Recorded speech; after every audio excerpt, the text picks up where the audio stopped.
Hi viewers welcome to our channel. ప్రస్తుతం మనతో పాటు ప్రముఖ సోషల్ యాక్టివిస్ట్ కృష్ణకుమారి గారు ఉన్నారు. వారితో ఒకసారి మాట్లాడదాం. నమస్కారం మేడం. మేడం, అల్లు అర్జున్ గారిని వైసీపీ నీడ వెంటాడుతుంది అని అంటున్నారు మేడం. ఆ ఒక్కరోజు శిల్పారావి గారి దగ్గరికి వెళ్ళకపోయి ఉంటే, మళ్ళీ సంధ్యా థియేటర్ దగ్గరికి సినిమా చూడడానికి కూడా శిల్పారావి గారితో రాకపోయి ఉంటే పరిస్థితులన్నీ చక్కబడి ఉండేవి. ఇవన్నీ కూడా ఇటువంటి గడ్డు పరిస్థితులు అల్లు అర్జున్ గారు ఫేస్ చేసి ఉండేవారు కాదు అని చెప్పేసి చాలా మంది ఇప్పుడు అభిప్రాయపడుతున్నారు మేడం. మరి వాళ్ళ అభిప్రాయాల పైన మీ ఒపీనియన్ మీరే విధంగా చూస్తారు దీన్ని? ఒకటండి, నిజంగా శిల్పారవి ఆ రోజు సినిమా హాల్కి వచ్చాడా? ఇది ఆథెంటిక్ న్యూసేనా? ఓకే, ఏది ఏమైనప్పటికీ నేనే ఒకప్పుడు ఏమన్నానంటే, అందరూ అల్లు అర్జున్ పైన దుమ్మెత్తి పోస్తుంటే దేని గురించి కర్నూలు వెళ్ళి శిల్పారవి దగ్గర బాల్కనీలో నుంచి చెయ్యూపి ఆయనకి ఒక నైతిక మద్దతు ప్రకటించిన రోజున గురించి అందరూ మాట్లాడుతుంటే, జనసేన పార్టీ వాళ్ళు అందరూ దుమ్మెత్తి పోస్తుంటే, తెలుగుదేశం వాళ్ళు కూడా దుమ్మెత్తి పోస్తుంటే నేను ఒకటే అన్నాను, ఒక మనిషికి ఒక వ్యక్తిత్వం ఉండకూడదా? ఒక మనిషికి ఒక స్వేచ్ఛ ఉండదా? వ్యక్తిగత స్వేచ్ఛ అనేది ఉండదా? ఎవరితో స్నేహం చెయ్యాలి, ఎవరితో ఉండాలి, ఎవరికి నైతిక మద్దతు ప్రకటించాలి అనే స్వేచ్ఛ ఉండదా అని అడిగాను. ఇప్పుడు కూడా నేను అదే మాట మీద కట్టుబడి ఉన్నా. కాకపోతే తదనంతర పరిణామాలు చూసిన తర్వాత ఏ మనిషికైనా ఏ పరిస్థితుల్లోనైనా ఒక అండాదండ అవసరమైన పరిస్థితి అనేది వస్తుంది. ఇది ఆలోచించుకున్న వాళ్ళు పరిస్థితులు బేరీ చేసుకుని భవిష్యత్తులో మనకి ఎవరు అండాదండగా ఉంటారు, ఎవరు తోడుంటారు అనే ఒక ఉద్దేశంతో దానికి తగ్గట్లుగా ప్రవర్తిస్తారు చాలామంది. కానీ అల్లు అర్జున్ విషయంకి వచ్చేసరికి ఏం జరిగింది అంటే, అతను ఎప్పటి నుంచో స్నేహంగా ఉన్నాడు అతనితోటి. అతని స్నేహాన్ని పోగొట్టుకోదలుచుకోలే. పైగా అతనికి ఉన్న ధైర్యం ఏంటి అంటే, ఏదున్నా మా నాన్న ఉన్నాడు కదా నాకు వెనకమాల, అండాదండా, నాకు ఇంకొకరితో పనేంటి అనుకున్నాడు. కానీ ఇది బహిరంగంగా ఒక రాజకీయ ప్రకంపనానికి దారి తీస్తుంది అని అతను అనుకోలే. కొంచెం ముందు జాగ్రత్తగా ఆలోచించి లేడు. అంటే నేను మళ్ళీ చెప్తున్నా, అలా ఆలోచించుంటే బాగుండేది కదా అని నేను అనను. ఎందుకు అంటే, మనకేమన్నా భవిష్యత్తు దుర్బిణి ఉందా మన చేతిలో? ఇలాంటి అవసరం ఒకటి వస్తుందని ఊహిస్తామా?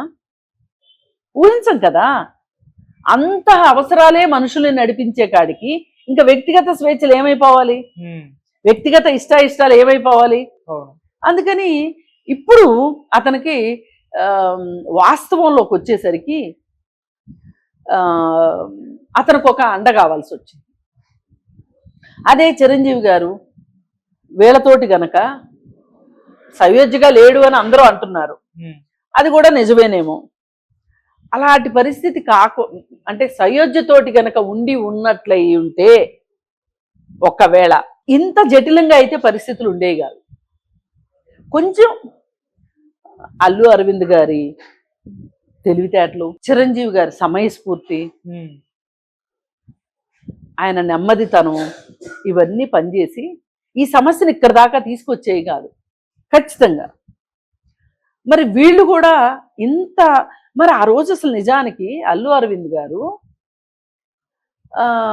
ఎలక్షన్స్ టైంలో ఆయన పవన్ కళ్యాణ్ కోసం ఎన్నికల ప్రచారంలో ఉన్నారు. అక్కడ ఆయన ఉన్నారు కదా. మరి ఆయన ఉన్నప్పుడు ఆయన కొడుకు గురించే ఎందుకు ఆయన ఉన్న దాని గురించి ఎవరు మాట్లాడట్లా, ఆయన కొడుకు గురించి మాట్లాడుతున్నారు అందరూ. ఇది ఎందుకో సమంజసం అనిపించట్లా. అవన్నీ మనసులో పెట్టుకుని ఇవాళ వీళ్ళకి కష్టం వచ్చినప్పుడు పట్టించుకోలేదు వాళ్ళు అనేది కూడా కరెక్ట్ అనిపించట్లా నాకు. పిల్లలండి చిన్నతనంలో ఏదో ఒక నిర్ణయం తీసుకుంటారు. పెద్దవాళ్ళు వాటిని క్షమించరా? ఒకవేళ తీసుకుంటే మట్టుకు ఈ దూరాలు ఇలాగే ఉండాలా అంటే అక్కర్లేదని ఇప్పుడు అర్థమవుతుంది. ఎందుకంటే ఎంతో కొంత ఈ విషయాల్లో చిరంజీవి గారు కొంచెం అరవింద్ గారికి ఒక మానసికంగా ఒక నైతిక మద్దతు ఇస్తున్నారు, కొన్ని సలహా సూచనలు ఇస్తున్నారు అనేది అర్థమవుతుంది.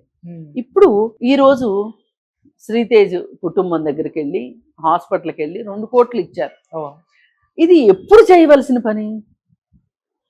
10 లక్షలు డీడీ ఇచ్చి ప్రపంచానికి ప్రకటించుకోకుండా ప్రతిరోజు మీ మేనేజర్ వెళ్ళి అక్కడ అతనికి ఏం కావాలో, భాస్కర్కి ఆ బాబుకి ఏం కావాలో చూసుకుంటున్నప్పుడు అవన్నీ మీరు ఎందుకు ప్రచారం చేసుకోలేదు? అందరూ ఏం మాట్లాడారు? హాస్పిటల్ ఖర్చులు మేము పెట్టుకుంటాము అన్న తర్వాత కూడా ఎస్పీ వెళ్ళి గవర్నమెంట్ పెట్టుకుంటుందని ఎలా చెప్పగలిగాడు? అసలు గవర్నమెంట్ ఎందుకు పెట్టుకోవాలి? అప్పుడైనా మీరు మాట్లాడగలిగారా? ఎందుకంటే మేమున్నాము, మేము చూసుకుంటాము, గవర్నమెంట్ అక్కర్లేదు, మేము మాట ఇచ్చాము, మేమే చూసుకుంటామని అనొచ్చు కదా. అంటే సమాజానికి ఒక మంచి అభిప్రాయాన్ని కలిగేటట్లుగా వీళ్ళు నడుచుకోలేకపోయారు. అంటే వీళ్ళు చేసిన పనిని కూడా చెప్పుకోలేకపోయారు. పైగా ఆ రోజు ప్రెస్ మీట్ రోజు వాళ్ళకేవో వాళ్ళ ఆనందాలకి అడ్డుకట్ట వేసింది ఘటన అన్నట్లే మాట్లాడారు తప్పితే ఒక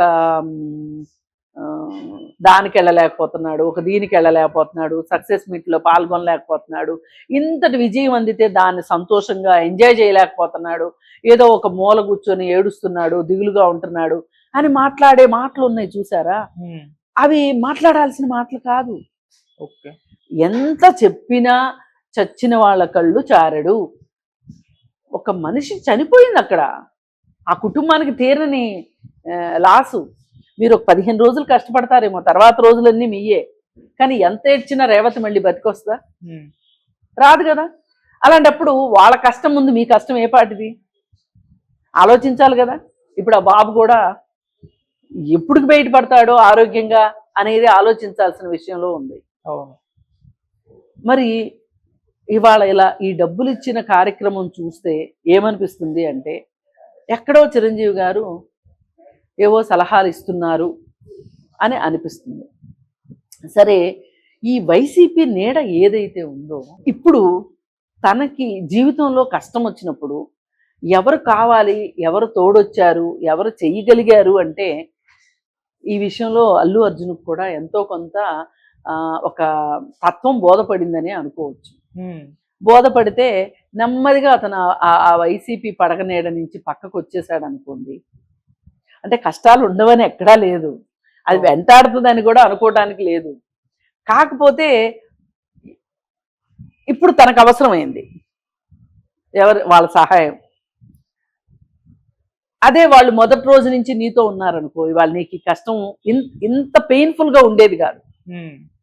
అందుకని కొంచెం తన మన అంటారు. అందుకే నీకు